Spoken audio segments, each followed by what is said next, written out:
আজকে একটি ডিম রান্নার রেসিপি নিয়ে হাজির হয়ে গেলাম। আসসালামু আলাইকুম। অনেকে অনেকভাবে ডিম রান্না করেন, আজকে আমি অন্যভাবে ডিম রান্না করব। দেখুন কিভাবে করতে হয় ডিম রান্না। প্রথমে আমি পাইপিনে তেল দিয়ে দিয়েছি, দিয়ে দেওয়ার পর ডিম দিয়ে দিলাম, একটু হলুদ গুঁড়া দিয়ে দিলাম, দিয়ে এখন আমি মিশ্রণ করে এখন একটু ডিমটি সুন্দর করে ভেজে নিচ্ছি ভালোভাবে। একটু লাল লাল করে ভেজে নিব। ভেজে নিচ্ছি, এখন তুলে নিচ্ছি। ডিম আমার হয়ে গেছে।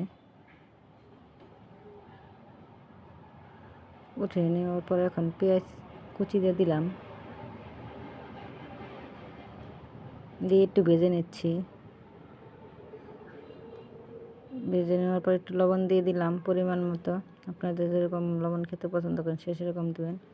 একটু হলুদ দিয়ে দিলাম, মরিচ গুঁড়া দিয়ে দিলাম,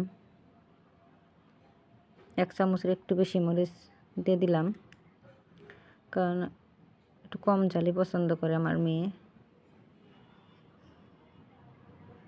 এখন একটু মিশ্রণ করে নিচ্ছি। এরপর এখন জিরা বাটা দিয়ে দিলাম,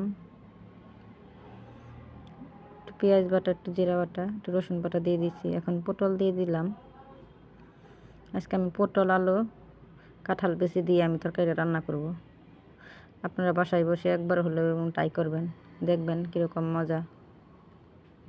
ভিডিওটা ভালো লাগলে লাইক, কমেন্ট, শেয়ার, বেশি বেশি শেয়ার দিবেন। এখন মিশ্রণ করে নিচ্ছি। এখন একটু পানি দিয়ে দিলাম, দিয়ে ভালোভাবে আমি একটু করে নিলাম। নিয়ে পর ঢাকনাতে ডেকে রেখে দিচ্ছি।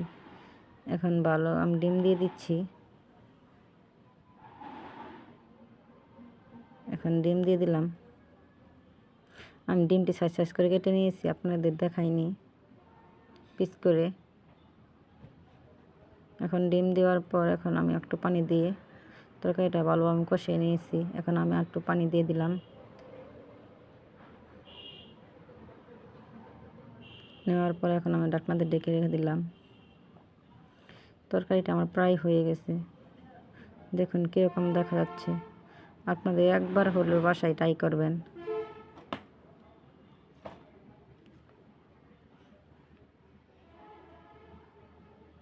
আমি এরকম একটু হালকা ঝোল রাখবো। একটু পরে আমি যে নামিয়ে নিচ্ছি, আমার তরকারি হয়েছে। আমি তেলে বাগার দিয়ে দিয়েছি, আপনাদের দেখাইনি। রান্নার পরে জিরা দিয়ে পছন্দ করে সবাই আমাদের বাসার এরকমভাবে রান্না করা।